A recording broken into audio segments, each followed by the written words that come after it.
What's good, guys? It's Zachman here, and welcome back to another video.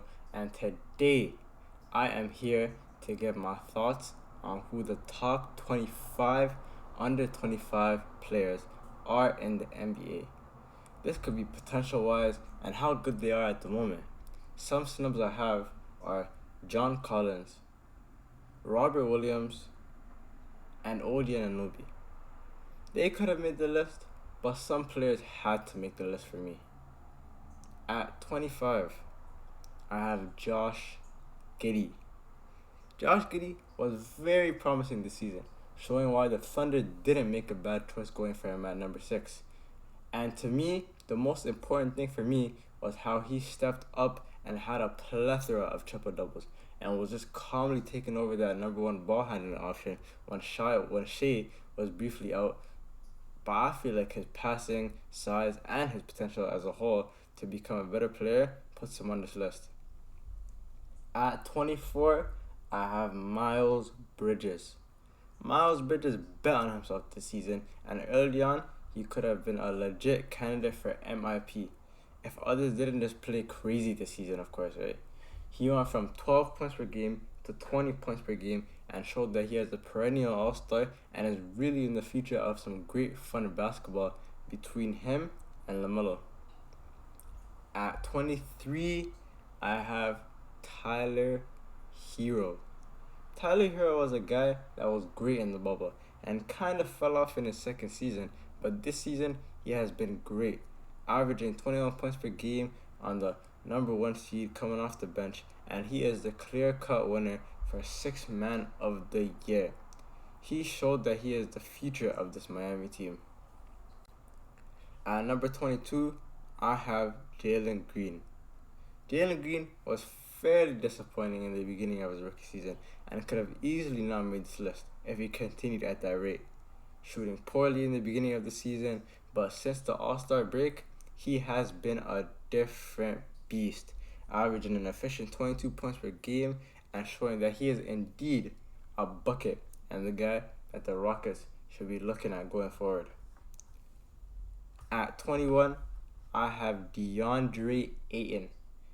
Deandre Ayton is continuing to show why he is so important to this Phoenix team that is the best in the league, record-wise, of course, and he has been the backbone of this team. I feel like they would have had a real fighting chance to win a championship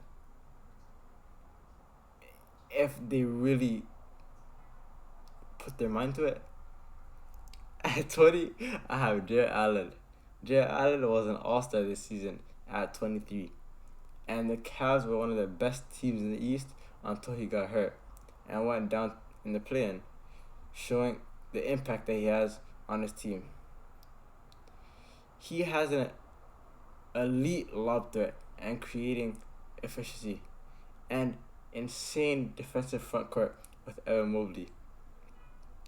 At 19, I have Tyrese Maxey.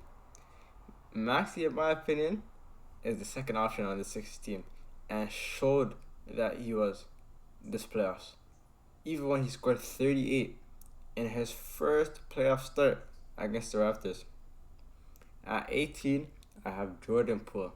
Jordan Poole has been stepping up when Steph Curry was away and also stepped up in his first playoff games, notching a 30 bomb, 29 points, and 27 while creating a lethal shooting show, including him, Klay Thompson, and Steph. He's been great these playoffs. At 17, I got JJR, also known as Jaren Jackson Jr. Jaren Jackson has shown that he could be one of the key players on a contending team. He also was in the race for DPOY and led the league in blocks this season with 2.3. He's been able to stretch the floor and has shown flashes of DPOY all-star potential. And if he keeps going like this, the Grizzlies will be a serious team for years to come. At number 16, I have Kieran Fox.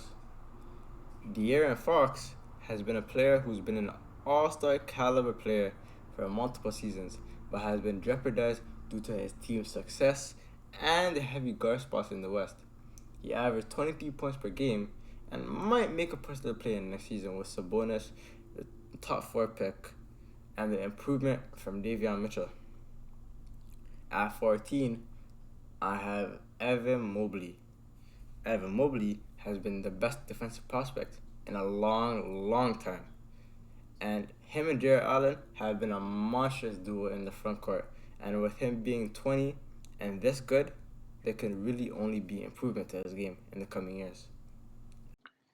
I miss Desmond Bain, and Desmond Bain probably would have been in like the 15 to 20 range, so don't really mind that if you're a Desmond Bain fan. Sorry. At 13, I have Tyrese Haliburton. Tyrese Haliburton has really been given the chance to be that guy when he got traded to the Pacers after showing those flashes in Sacramento when De'Aaron was off the court. But now that he has the full spotlight to really be the true point guard, the sky is the limit for Haliburton. He has shown to be a terrific passer and has given us a show this season.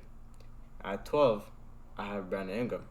Brandon Ingram, in my opinion, is one of the most underrated players in the NBA. And him pushing the Suns to a Game 6, along with being the best player in that series, really shows me that when Zion is back and this Pelicans team is healthy, they can really compete and show that they are here. At 11, I have Bam. Bam has been one of the best players on the best team on the East. And he has been a DPOY candidate for many years now, and is going to get his DPOY at one point in his career, of course. He has been able to guard 1 to 5, making a challenge for guards who will switch on him, and he has been absolutely terrific for the Heat. At 10, I have Rookie of the Year, Scotty Barnes. Scotty Barnes is him. Along with winning Rookie of the Year, he has been able to show that he can guard 1 to 5, play all positions, been a very great playmaker, and can really run the show if given the chance. He has been such a great player this season at only 20, and with his work ethic, the sky is indeed the limit for him. At 9, I have LaMelo Ball. LaMelo has shown that he can go through the hype and that he isn't fazed by any of this. He was an all-star in only his second season at 20 and has taken this team to new lengths, although he hasn't gotten over the hump of performing in the play-in tournament. At 8, I have Cade. Cade was great in his rookie season, showing that the Pistons should build around him. And although he didn't win Rookie of the Year due to the heavy draft class, he probably would have easily won it in any other year.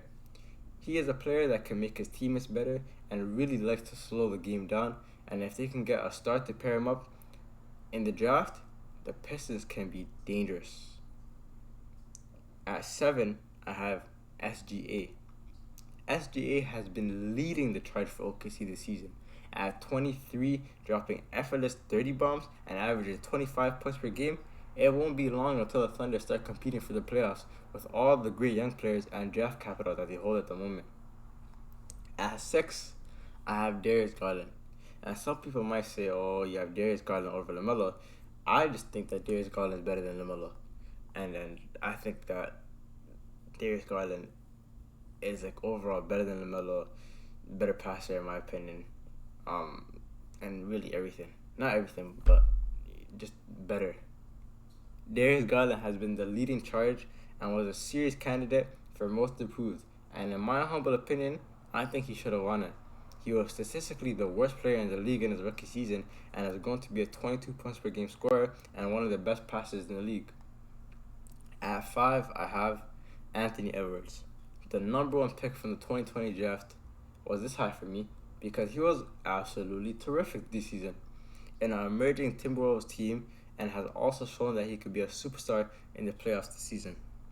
At number 4, I have Zion Williamson. A lot of people tend to disrespect and forget about Zion and how he was averaging 27 points per game in only his second season while being an all-star starter, and if he was healthy, and obviously key word, if he stays healthy, this Pelicans team could be a real threat. John Morant at number 3.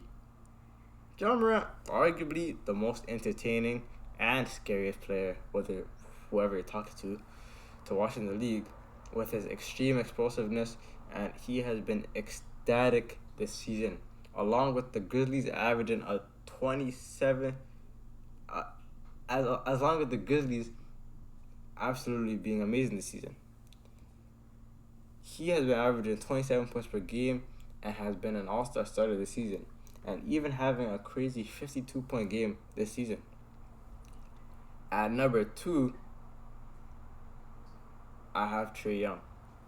Trey has been amazing this season and has shown that he needs more help on the Hawks even after making the Eastern Conference Finals last season, and has been averaging 28 and 10 and has shown that he is a superstar. And this is the most important part of this video, who I'm going to have at number 1. But me, I have Jayson Tatum and Luka at number 1. But don't get it twisted. I think Luka is better than Jayson Tatum. I believe Luka is better than Jayson Tatum. But with how they're both playing, I really want to just put out a hold, because I have something to talk about that's really just going to elevate this whole entire segment. So, Jayson Tatum has led his team to his 3rd Eastern Conference Finals this season and can really win it all this season, of course. But the two most impressive things are that the Celtics were on pace to be a play-in team this season. But with a generational second half of the season, the Celtics were able to grab the 2nd seed and now play against the Heat in the Eastern Conference Finals. The second most impressive thing is that there is a real chance that the two top players on this list can actually end up playing against each other in the finals. And it would be great because the best 2 young players against each other in the finals to win the championship would be crazy. And the reason why I have them both at number 1 is because I actually wanted you guys to go in the comments and choose who number 1 would be for you. Now we get into Luka. Luka, I guess we all know who the best player on this list will end up being. And it is Luka Doncic. For me. Maybe not for you. Luka has been colossal and came back 0-2 against the number 1 seed, the best team in the league record-wise, and has shown his killer mentality. He completely outplayed Devin Booker and Chris Paul this series, and has shown why he is such a generational talent. Thanks for watching this video. I hope you like this type of video, and comment down below your thoughts, who you would put in the list, who you would take out, where you would put this player, where you would put that player, and who your number 1 guy would be. See ya.